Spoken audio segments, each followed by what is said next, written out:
Hey there, and welcome to the Deep Dive. You know, we all think we've got a handle on certain foundational texts, right? Yeah. But today, we're cracking open Genesis chapter 2.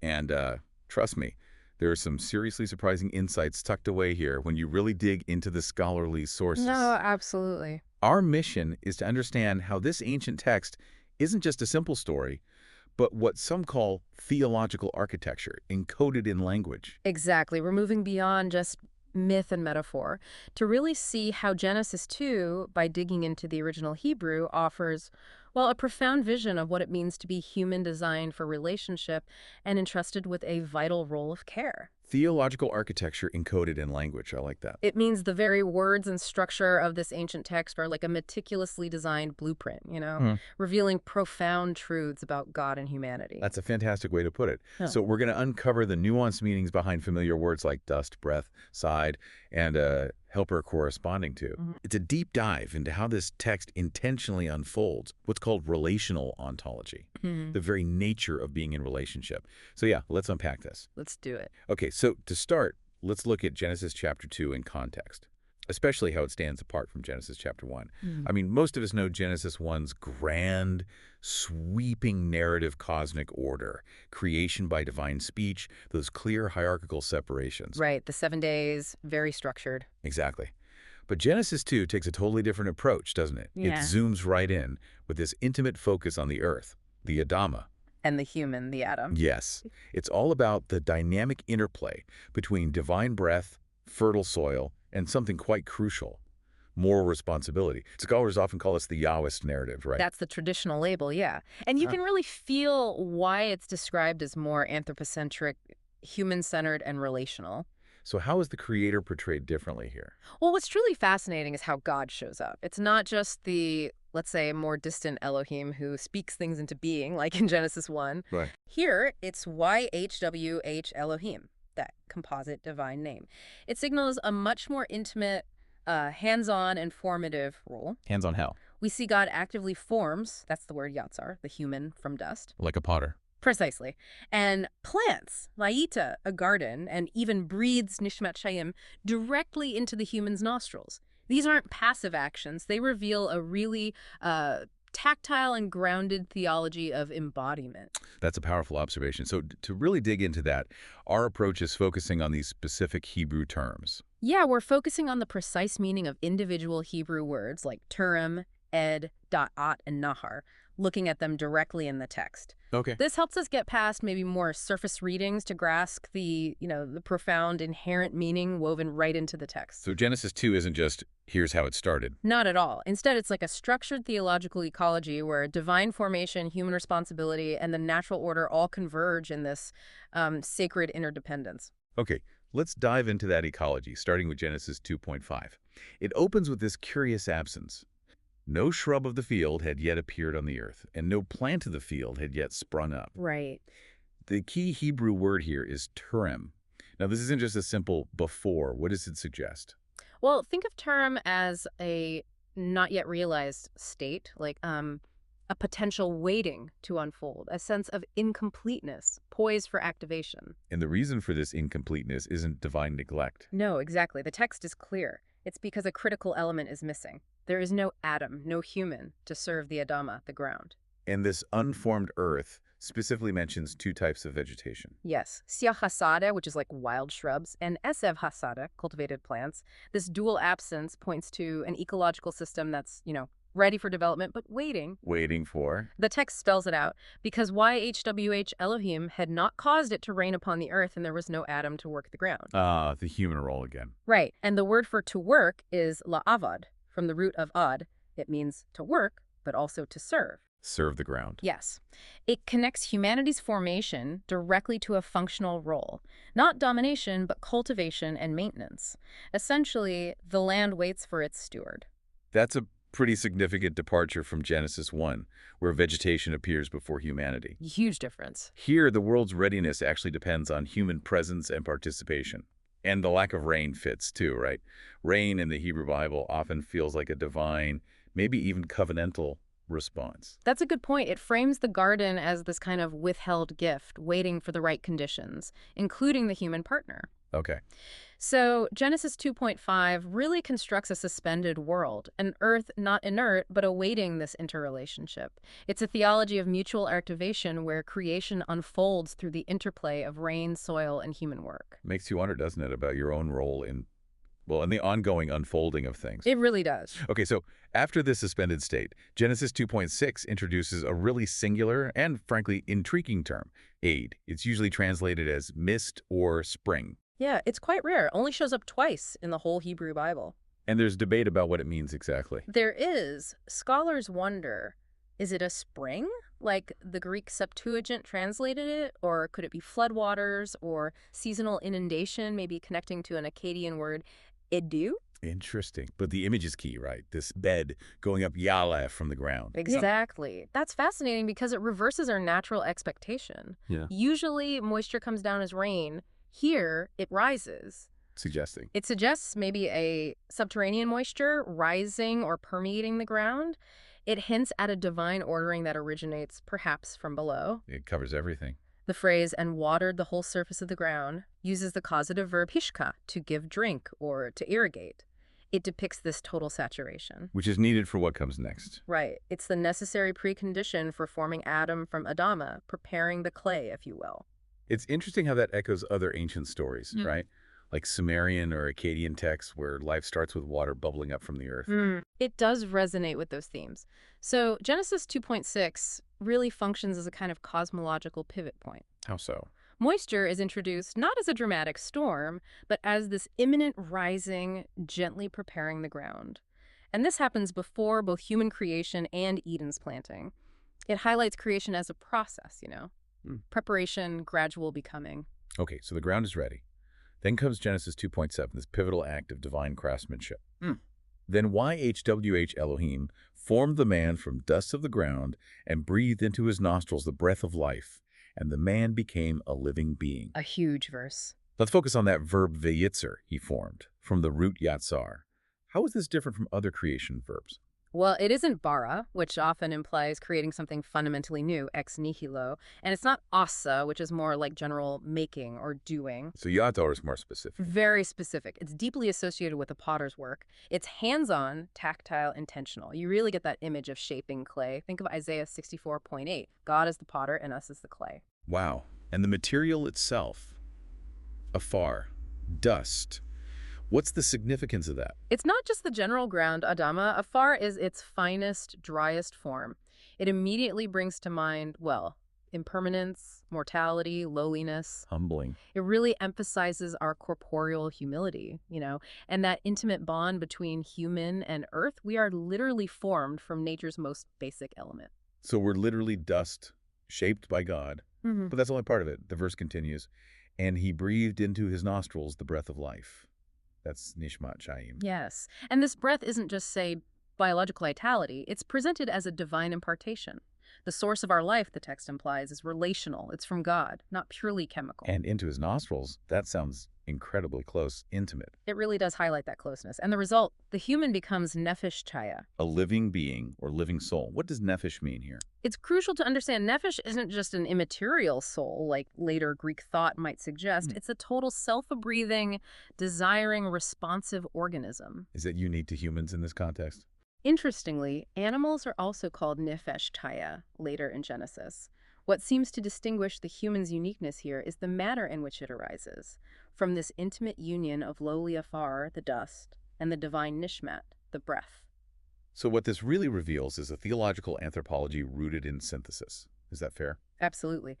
The human is presented as a blending of material and spiritual, emphasizing dependence on both the earth and God. This verse powerfully resists later, more dualistic divisions of body and soul. It offers a unified vision. How does that unity resonate with your own understanding of yourself? It's something to think about. Definitely. Okay, so we have the human formed and breathing. Where does this human live? Genesis 2.8 tells us. And YHWH Elohim planted a garden in Eden in the east, and there he placed the man whom he had formed. Notice the sequence. Right. The human is formed before the garden. That feels significant. It does. And notice the verb again. Vayita, and he planted. It's a very agricultural action, reinforcing that tactile, hands-on nature we discussed. God is gardening. And the garden itself, Gan, What kind of place is this? It's not just pretty scenery. Again suggests a cultivated harmony, an enclosure of abundance and order. In the wider ancient Near East, Agan could be a royal pleasure ground or even divine territory. So Eden is signaled as a truly sacred space. And its location, Eden? I know there's debate about that word. Right. Some link it to the Sumerian word Edom, meaning plain or steppe. Others connect it to a Hebrew root, adn, meaning delight or luxury. So it could be both geographic and symbolic. It seems the text intentionally plays with that blend. And then there's Mikedom, translated in the East. Which also has a double meaning. Exactly. It's got this semantic double register. Geographically, yes, the East. But temporally, it can mean from old or ancient. Wow. So in the East and from ancient times. Potentially, yes. And the East, symbolically, often signifies beginnings, enlightenment, divine presence. Think about Genesis 3.24, where the cherubim are placed east of Eden to guard the way back. Okay. And finally, God placing the man there. The verb is yesem. Which suggests a purposeful setting, like an installation, not just dropping him off. So putting it together.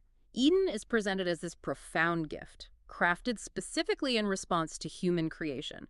It's placed in the East, ancient in its meaning, rich in metaphor. It really bridges, dust and delight, responsibility and rest. So what's in this garden? Genesis 2.9 gives us more detail. And YHWH Elohim caused to sprout from the ground every tree that is pleasing to the sight and good for food. Notice the verb vayatzmach, caused to sprout. It suggests a kind of slow unfolding, a natural growth, and again highlights that shared origin with humanity, both sprout from the Adama, the ground. And the trees are described with two criteria. Yes, nekmed lamera, pleasing to the sight, and tavumakal, good for food. Let's break those down.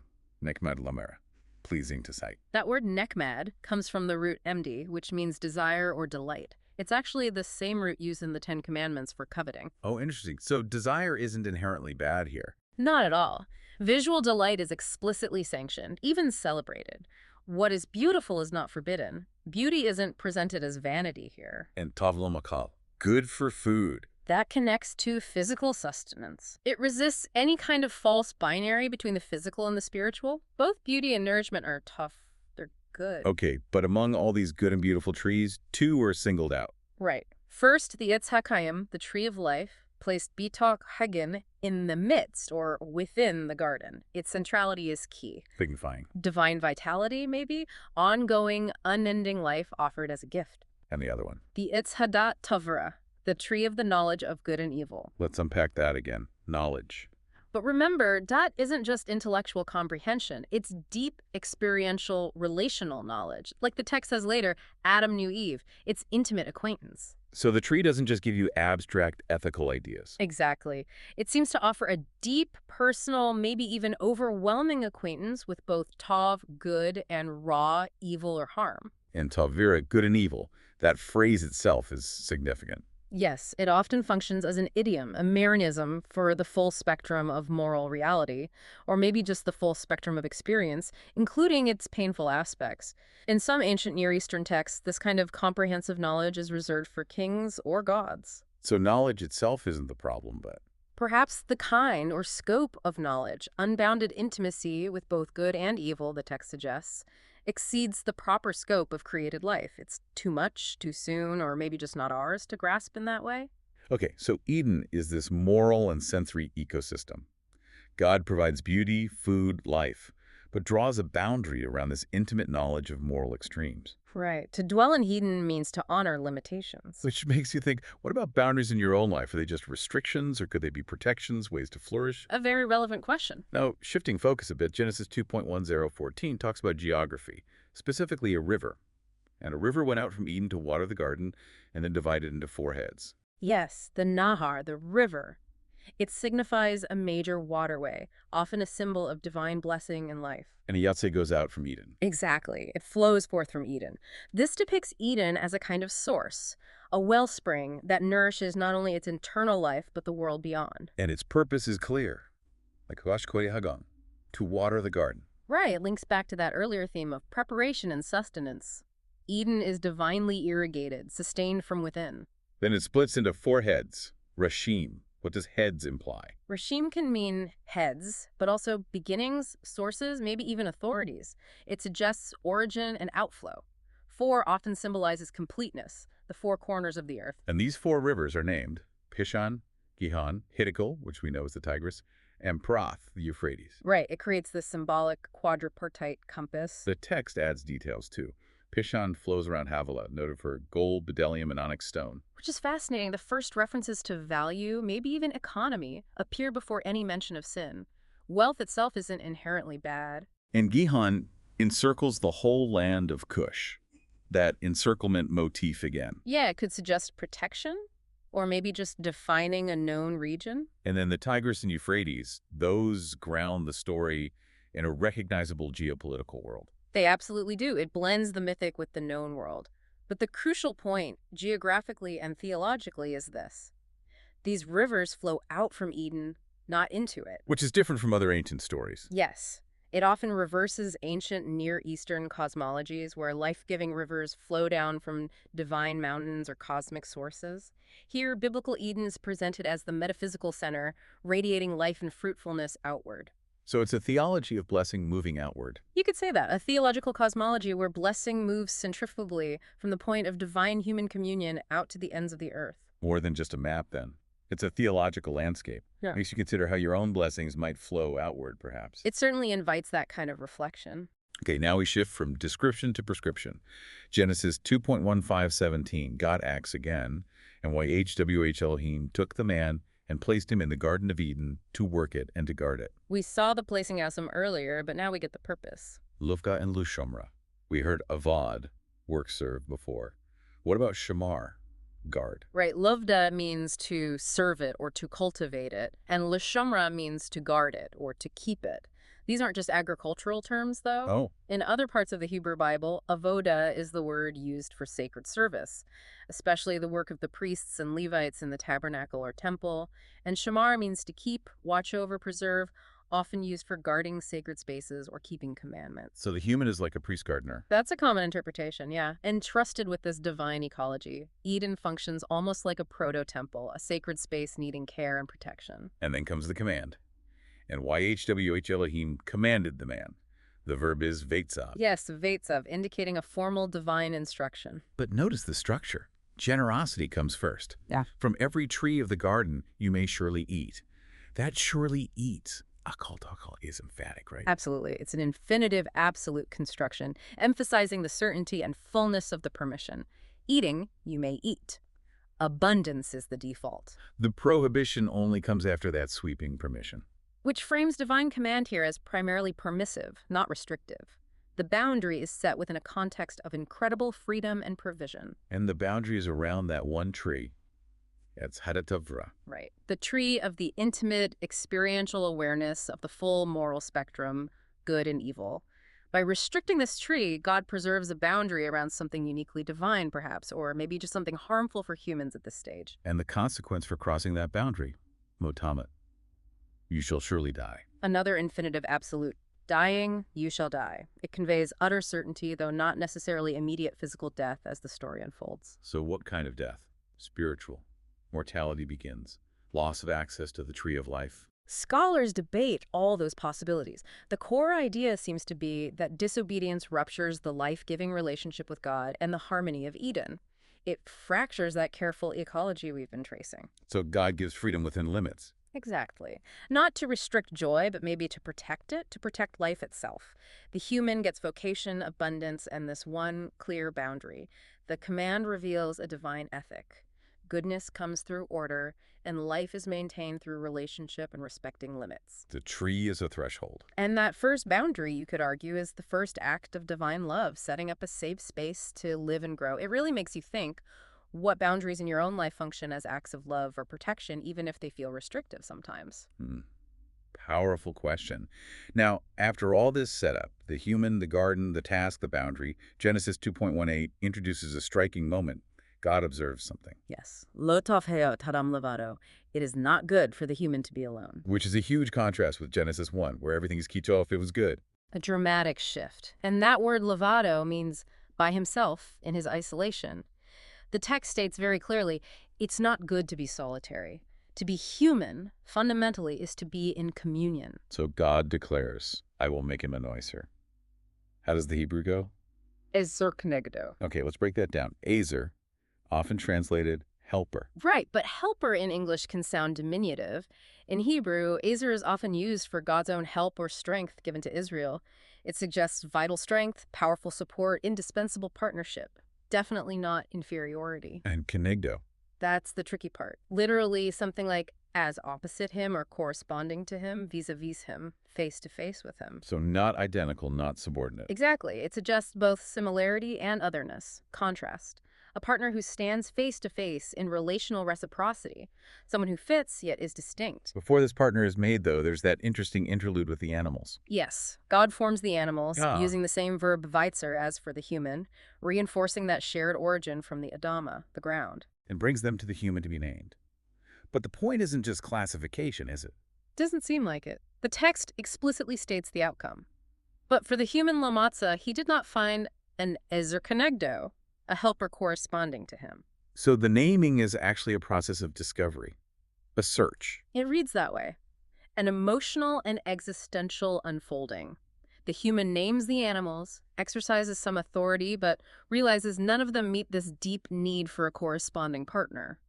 The companion must be discovered, or perhaps the need for the companion must be felt first.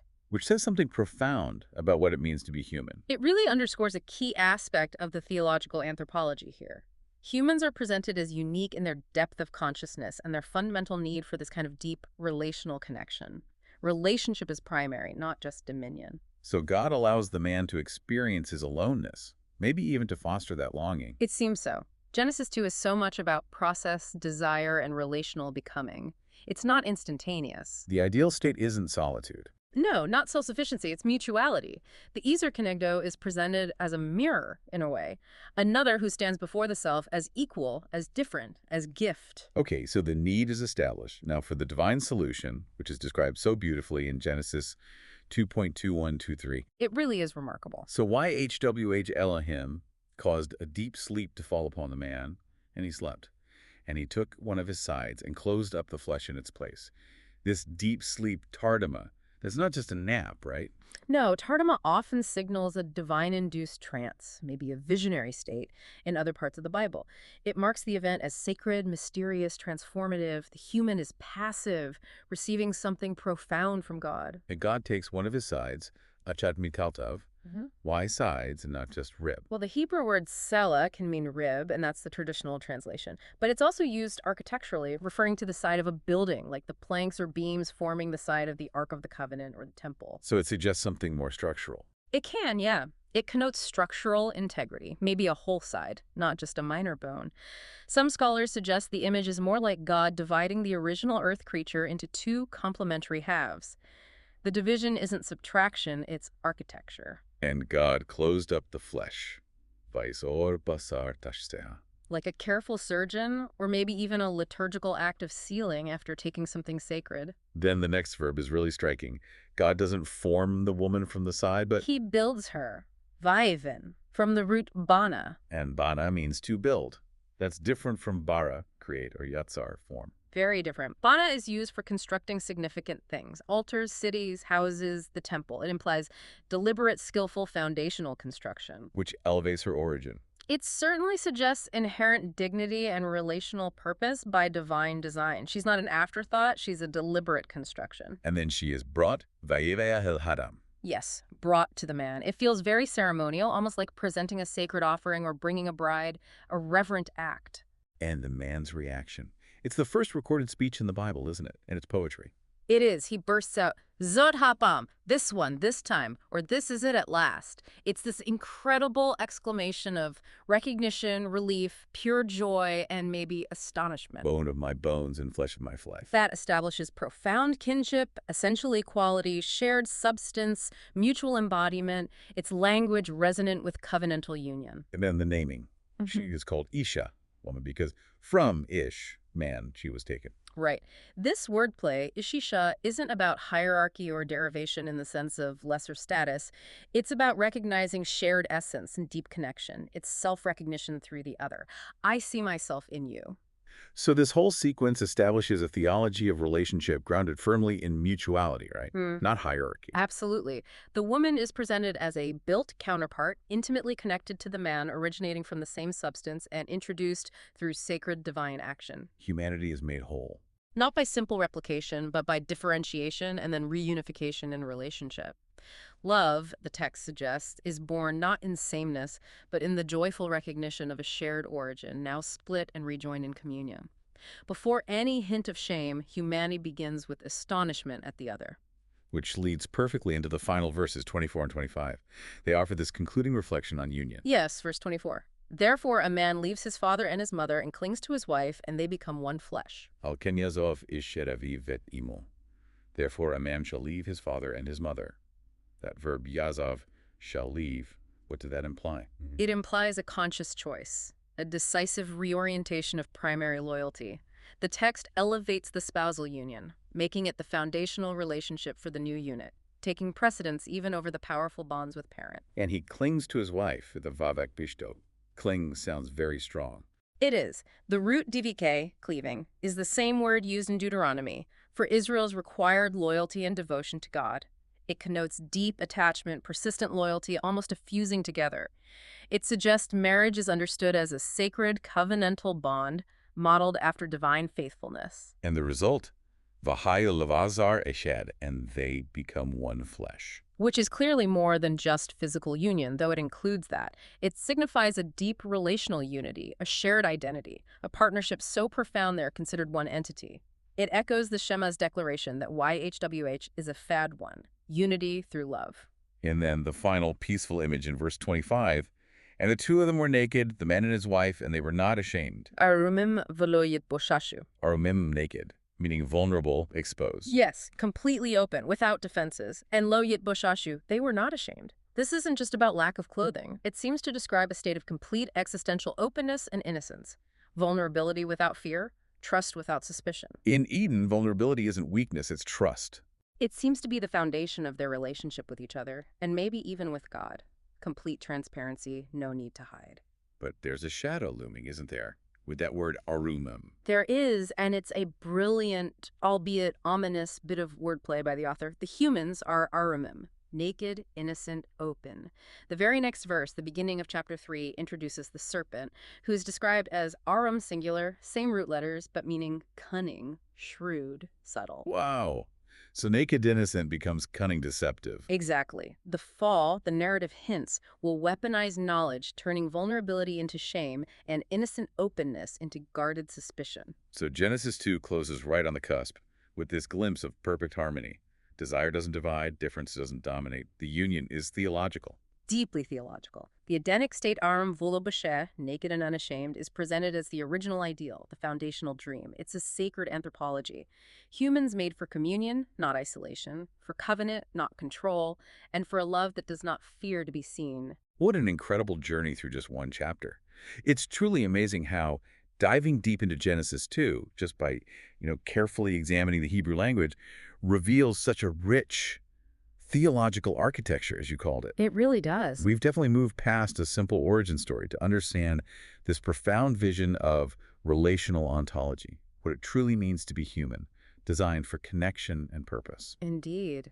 We've seen how seemingly simple words, from dust, far, to breath, nishmat chayim, from side, selah, to helper corresponding to ezer kenegdo, they all meticulously build this picture. Humanity formed for communion, entrusted with care, capable of love without shame. It's a real testament to the layered meaning encoded in these ancient texts. It absolutely is. It invites us to, critical thinking and just a deeper understanding, moving beyond maybe childhood readings. So thinking about our listeners, what does this all mean for you? This deep dive really suggests that at the very core of our being, we seem to be hardwired for relationship.